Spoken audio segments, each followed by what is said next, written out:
Bonjour et bienvenue dans l'enquête de l'Avent de Marcel. Pensez à bien suivre les épisodes dans l'ordre et depuis le début pour profiter pleinement de cette aventure. Je vous laisse tout de suite découvrir ce que cache la 6e case de ce calendrier de l'Avent un peu spécial. Bonne écoute!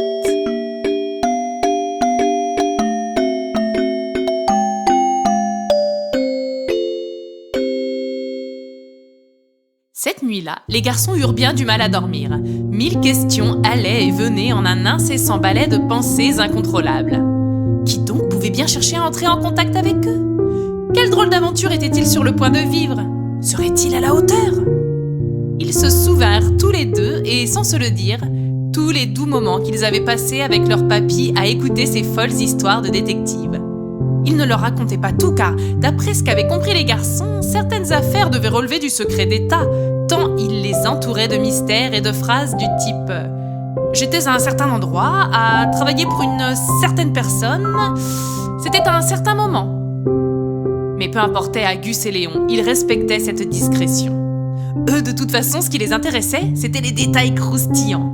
Les récits de filature, les descriptions des déguisements que devait porter leur papy pour mener ses enquêtes, ou encore son génie en matière d'interrogatoire.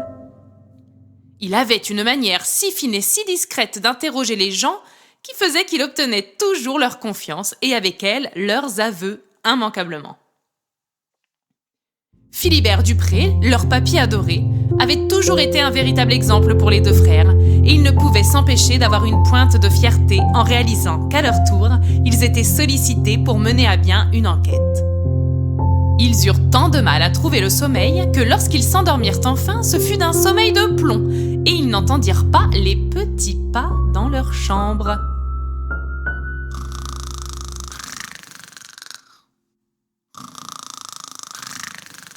Chef, vous êtes sûr de votre coup?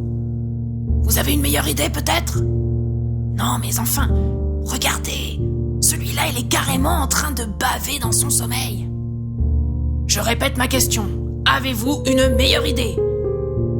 Non, mais enfin vous êtes vraiment certain que ce sont ses petits-fils? Regardez-les, ils n'ont quand même pas, disons, la même stature, le même charisme, c'est évident. Auront-ils le même talent? Rien n'est moins sûr.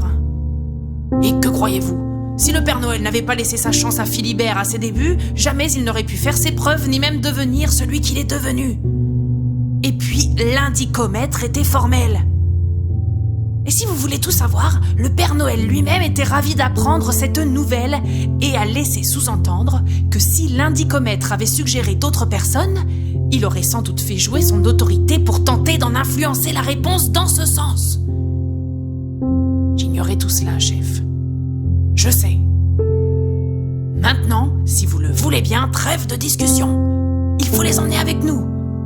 Enfin, encore faudrait-il parvenir à les réveiller. Chef, à ce propos, regardez. Pris dans leur discussion, les deux membres du groupe d'intervention des Génies du Nord n'avaient pas remarqué qu'ils étaient observés et écoutés depuis un petit moment maintenant. Non! Vous êtes des lutins du pôle Nord! Et le Père Noël lui-même veut notre aide! Waouh! Trop la classe! Tandis que les deux frères s'adonnèrent à leur danse de la joie, le lutin en chef les interrompit sèchement. Léon, Auguste, est-ce que vous réalisez que si le Père Noël a besoin d'aide, c'est qu'il y a un problème et que l'heure est grave? Cela fait maintenant presque une semaine que nous tentons d'entrer en contact avec vous, et ça n'a pas été une mince affaire. Permettez-moi de vous le dire. Oui, enfin, il faut voir les indices que vous nous avez laissés aussi. Ok, pour la casquette de papy, nous avons compris le rapport. Mais alors la poule? Pourquoi une poule? Une poule? Mais il n'a jamais été question d'une poule. Oh non, sergent. Sergent, ne me dites pas que... Ah! Ça y est, ça me revient. Une loupe! Une loupe, chef. C'était ça qu'il fallait mettre, pas une poule. Je ne vous félicite pas, sergent. Messieurs, quant à vous, je salue du coup l'exploit que vous avez accompli en déchiffrant, malgré ces indices pour le moins tordus, le message que nous vous avons envoyé. À présent, il nous faut partir, sur le champ. Nous avons perdu suffisamment de temps. Partir, comme ça? Mais vous n'y pensez pas, il faut que nous prévenions nos parents. Ah, les parents, j'avais oublié ce problème. Il est hors de question qu'il soit au courant de quoi que ce soit. D'un autre côté, il est évident que vous ne pouvez pas tout simplement partir sans rien dire, en effet. Changement de plan. Notre mission commence ici et maintenant et nous allons l'intituler « Mission contrôle parental ». Mes amis, laissons là notre petite troupe d'élite élaborer son plan d'attaque. Je vous donne rendez-vous demain à la même heure pour découvrir si nos apprentis détectives vont parvenir à suivre la troupe de lutins sans éveiller les soupçons de leurs parents. Et surtout, n'oubliez pas d'aller observer attentivement l'illustration de la case de l'enquête de l'avant du jour. Vous la trouverez sur notre site internet, l'atelier de Marcel. J'y glisse chaque jour un petit indice. D'ici là, portez-vous bien. Bien à vous, votre Marcel.